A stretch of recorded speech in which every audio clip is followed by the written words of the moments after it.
നമസ്കാരം. പശ്ചിമേഷ്യയിലെ യുദ്ധം പരോക്ഷമായി സ്വർണ്ണ വിപണിയെയും ബാധിക്കുന്നു. ഇന്ന് മാത്രം പവന് കുറഞ്ഞത് 4040 രൂപയാണ്. ഇതോടെ ഗ്രാമിന് 13,925 രൂപയും പവന് 1,11,400 രൂപയുമായി. ഈ മാസത്തെ ഏറ്റവും കുറഞ്ഞ നിരക്കാണിത്. ഇന്നലെയും വിപണിയിൽ 2 തവണ മാറ്റമുണ്ടായിരുന്നു. ഗ്രാമിന് 16,395 രൂപയും പവന് 1,31,160 രൂപയുമായി ജനുവരി 29-നാണ് സംസ്ഥാനത്ത് സ്വർണ്ണത്തിന് ഏറ്റവും ഉയർന്ന വില രേഖപ്പെടുത്തിയത്. അടുത്ത ദിവസങ്ങളിലും സ്വർണ്ണ വിലയിൽ ചെറിയ ചാഞ്ചാട്ടങ്ങൾ തുടരാൻ സാധ്യതയുണ്ട് എന്നാണ് വിദഗ്ധരുടെ അഭിപ്രായം. ഇങ്ങനെ പോയാൽ വില 1 ലക്ഷത്തിൽ താഴേക്ക് എത്തുമെന്നും ആശങ്കയുണ്ട്. സ്വർണ്ണ വിപണിയിൽ ചാഞ്ചാട്ടത്തിന് പ്രധാന കാരണമായി പറയുന്നത് പശ്ചിമേഷ്യൻ സംഘർഷമാണ്. യുദ്ധഭീതി നിലനിൽക്കുമ്പോഴും സ്വർണ്ണത്തിന് പകരമായി ഡോളറിലേക്ക് നിക്ഷേപകർ കൂടുതൽ ആകർഷിക്കപ്പെടുന്നത് സ്വർണ്ണവിലയിൽ ഇടിവുണ്ടാക്കുന്നു. അന്താരാഷ്ട്ര വിപണിയിൽ US ഡോളർ ശക്തി പ്രാപിച്ചത് സ്വർണ്ണവില താഴാൻ കാരണമായി. ഡോളർ സൂചിക 100-ന് മുകളിലെത്തിയത് മറ്റ് കറൻസികൾ ഉപയോഗിക്കുന്നവർക്ക് സ്വർണ്ണം വാങ്ങുന്നത് കൂടുതൽ ചെലവേറിയതാക്കി. ഇത് ഡിമാൻഡ് കുറയാനിടയാക്കി. പശ്ചിമേഷ്യയിലെ സംഘർഷം മൂലം ക്രൂഡ് ഓയിൽ വില കുതിച്ചുയരുകയാണ്. ബ്രന്റ് ക്രൂഡ് ബാരലിന് $113 വരെ എത്തിയത് ആഗോളതലത്തിൽ പണപ്പെരുപ്പ് ഭീഷണി ഉയർത്തുകയും ഇത് സാമ്പത്തിക വിപണികളിൽ സ്വർണ്ണത്തിന്റെ ഡിമാൻഡിനെ ബാധിക്കുകയും ചെയ്തു. കഴിഞ്ഞ മാസങ്ങളിൽ സ്വർണ്ണവില റെക്കോർഡ് ഉയരത്തിലെത്തിയതിനെ തുടർന്ന് നിക്ഷേപകർ വ്യാപകമായി സ്വർണം വിറ്റഴിച്ച് ലാഭമെടുക്കാൻ തുടങ്ങിയതും വിലയിടിവിന് കാരണമായിട്ടുണ്ട്.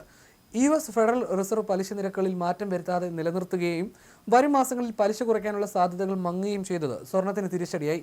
പലിശ നിരക്ക് ഉയർന്ന നിലയിൽ തുടരുന്നത് നിക്ഷേപകർക്ക് സ്വർണ്ണത്തോടുള്ള താൽപ്പര്യം കുറയാൻ കാരണമാകുന്നുവെന്നാണ് സാമ്പത്തിക വിദഗ്ധർ വിലയിരുത്തുന്നത്.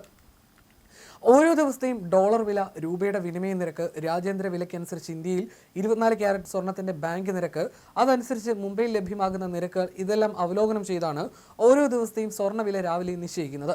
All Kerala gold and silver merchant association സംസ്ഥാന കമ്മിറ്റി നിശ്ചയിച്ചിട്ടുള്ള 3 അംഗ കമ്മിറ്റിയാണ് സംസ്ഥാനത്ത് വില നിശ്ചയിക്കുന്നത്.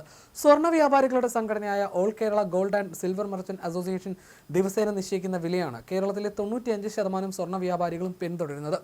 ഓരോ സംസ്ഥാനത്തും സ്വർണ്ണവിലയിൽ ചെറിയ ഏറ്റക്കുറച്ചിലുകളുണ്ട്.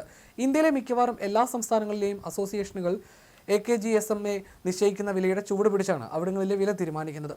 കഴിഞ്ഞ 11 വർഷത്തിനിടയിലാണ് സ്വർണ്ണത്തിന്റെ വിലയിൽ ഇത്രയധികം വർധനവുണ്ടായത്. 2000-ലെ 3212 എന്ന നിരക്കിൽ നിന്ന് പവന് 11,077 രൂപയാകുന്നത് 2009-ലാണ്. 9 വർഷം കൊണ്ട് 7,865 രൂപയുടെ വർധന.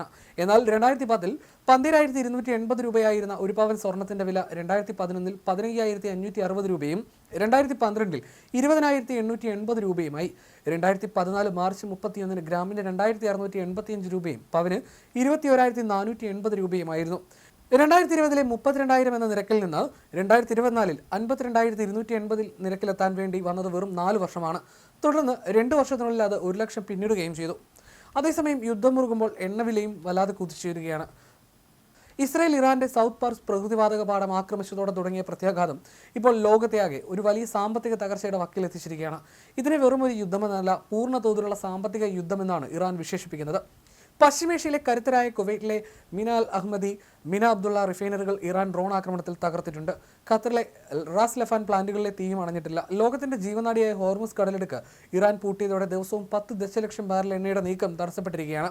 1970-കളിലേക്കാൾ വലിയ പ്രതിസന്ധിയിലേക്കാണ് ലോകം നീങ്ങുന്നതെന്നാണ് ആശങ്ക. പശ്ചിമേഷ്യയിലെ പ്രധാന പ്രകൃതിവാതക പാടം തകർത്ത് തരിപ്പണമാക്കുമെന്ന് ട്രംപ് ഭീഷണിപ്പെടുത്തിയതിനെ തുടർന്ന് യൂറോപ്പിലെ എണ്ണവിലയിൽ 30%-ലധികം വർധനവുണ്ടായിരുന്നു. എണ്ണവില ബാരലിന് $200 കുതിച്ചുയരുമെന്ന ഭീതിയും ഇതോടെ ശക്തമായി. എണ്ണവാതക പ്ലാന്റുകൾക്ക് നേരെ മിസൈൽ ആക്രമണങ്ങൾ ശക്തമാക്കിക്കൊണ്ട് ആഗോള ഊർജ്ജ വിപണിയെ തകർക്കുന്ന പൂർണ്ണ തോതിലുള്ള സാമ്പത്തിക യുദ്ധം നടത്തുമെന്ന് ഇറാൻ കഴിഞ്ഞ ദിവസം മുന്നറിയിപ്പ് നൽകിയിരുന്നു. ഇതിനു പിന്നാലെയാണ് വിപണിയിൽ വലിയ മാറ്റങ്ങൾ ഉണ്ടായത്.